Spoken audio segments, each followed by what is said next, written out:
Beans rava usili இன்றைக்கி நம்ம பண்ண போகிறோம். குட் மார்னிங் ஃப்ரெண்ட்ஸ், எல்லோரும் சௌக்கியமாக இருக்கீங்க அப்படின்னு நான் நம்புகிறேன். இன்றைக்கி பீன்ஸ் பச்சரிசி ரவை இதை யூஸ் பண்ணி உசிலி பண்ணலாம். நம்ம ஸ்டவ்வில் குக்கர் வச்சு ஆன் பண்ணிவிட்டு நம்ம ஆயில், கோகனட் ஆயில் ஊற்றிக்கலாம். இதுக்கு கொஞ்சம் சேர்த்து ஊற்றுறேன், ஏன்னா எல்லா பொருளும் இதில் வறுப்போம். நம்ம எண்ணெயில் கடுகு, கொஞ்சம் சீரகம் போட்டுக்கலாம், ஏன்னா நம்ம இதில் பருப்பு ஆட் பண்ணுறனால. அடுத்தது ஆனியன் போடுறேன். ஆனியன் ஃபுல்லாக போடுறேன், அப்படி கட் பண்ணாமல். இது ஆப்ஷனல் தான் ஃப்ரெண்ட்ஸ். தேவையில்லாதவங்க ஆனியனை கட் பண்ணிக்கலாம். கருவேப்பிலையும் உள்ளே போட்டுக்கலாம். அப்புறம் நம்ம கழுவி வச்சுருக்கிற 2 ஸ்பூன் துவரம்பருப்பு மட்டும்தான் நான் இன்றைக்கி ஆட் பண்ணுறேன், அதை போட்டுக்கலாம். இதை நல்லா இந்த எண்ணெயில் வறுத்துக்குவோம். இது கொஞ்சம் வறுப்பட்டதும் அந்த அரிசி ரவையையும் இதில் போட்டு வறுத்துக்கலாம்.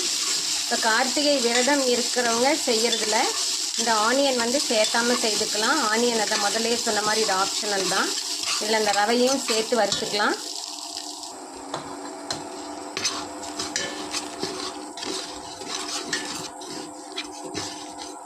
இது ஓரளவுக்கு மணம் வர அளவுக்கு நம்ம வறுத்துக்கலாங்கப்பா.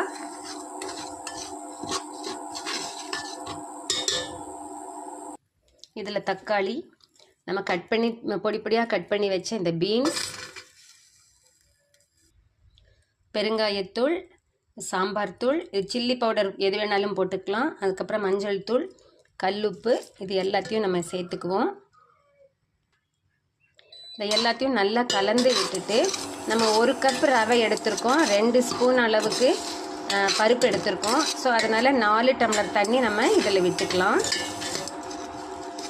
4 டம்ளர் தண்ணி விட்டு கலக்கி விட்டு உப்பு டெஸ்ட் பண்ணிவிட்டு குக்கர் மூடியை போட்டு 2 விசில் வச்சா நமக்கு உசிலி ரெடி ஆயிருங்க ஃப்ரெண்ட்ஸ்.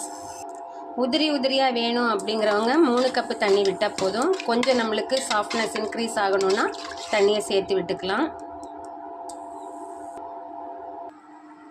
இந்த பீன்ஸில் பார்த்தீங்கன்னா ஃபினாலிக் காம்பவுண்ட்ஸ் இருக்குது. அதில் முக்கியமானது பாருங்கள், குளோரோஜெனிக் ஆசிட், அப்புறம் ஃபெருலிக் ஆசிட் அப்படிங்கிறதும், ஃப்ளேவனாய்ட்ஸ், ஐசோஃப்ளேவன்ஸ்லாம் இருக்கிறனால இதுக்கு ஆன்டி ஆக்சிடென்ட் ப்ராப்பர்ட்டி ரொம்ப அதிக அளவில் இருக்குது.